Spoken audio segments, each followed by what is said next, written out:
Today we're going to be talking about the iPhone 13. This is the 512 gig model, and we're going to take a look. We're going to see what's going on here. Is it really worth the hype? What comes in the box? And also, let's compare a couple phones. We got the BlackBerry right here, the Key 2, not LE, the original normal Key 2, and wow, that's a fun phone to hold. And then we have obviously an iPhone 11 Pro. The 12 Pro is a good comparison, but honestly, it'd be fun to compare it to the 11. So starting off, we have a pull tab right over here, and let's see what happens. Okay, so that's basically the seal for the box. And the branding is basically the same. Black box affair, and very, very sleek, obviously. Ooh. Hello. Yeah, it's looking pretty good. The blue itself looks beautiful.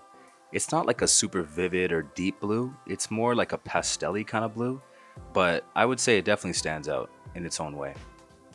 Let's take this off to get the phone. We got a pull tab. Oh yeah.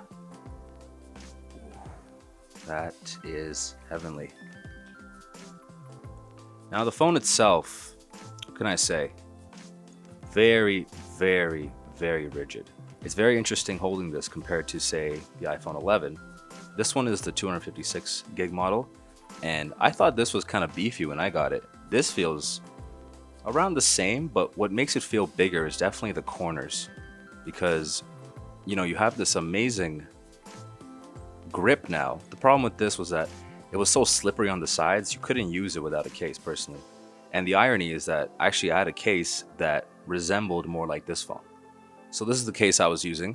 As you could see, I was actually trying to get the 11 Pro to be as grippy as the 12 or the 13, because that rigidity really makes a big difference. Just holding in your hand, obviously it's going to be a fingerprint magnet and you're going to want to put a case on it, but it just feels a lot better. So we're going to power that on after, and let's get to the rest of the phone. So in the case we have a charger. It's to be Lightning to USB-C. Cool. That's kind of normal. And then obviously you got the paperwork, SIM tool.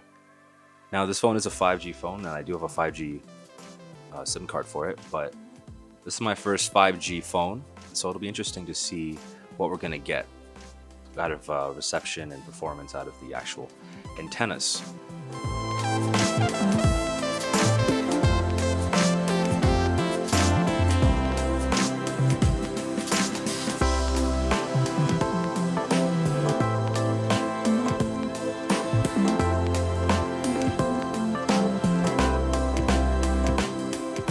In reference to the iPhone 11 Pro, the notch, it does make a difference. I mean, you can see a difference for sure, but it's not something where, I don't know, it's not a game changer, but it does make a difference, and I will take the extra real estate.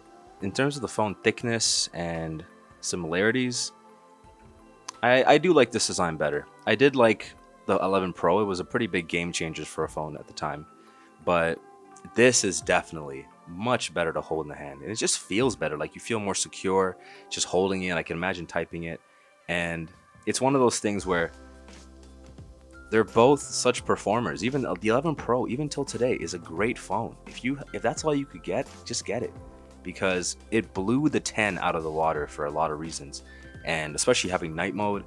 Now I can't wait to test this out, and there's definitely going to be some awesome tests on the way, but just know that this is exciting. This is exciting to have basically a successor.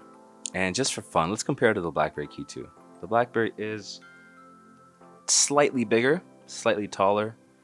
This is obviously a way different screen setup, but it's cool. It's cool seeing things. It's cool comparing the sizes.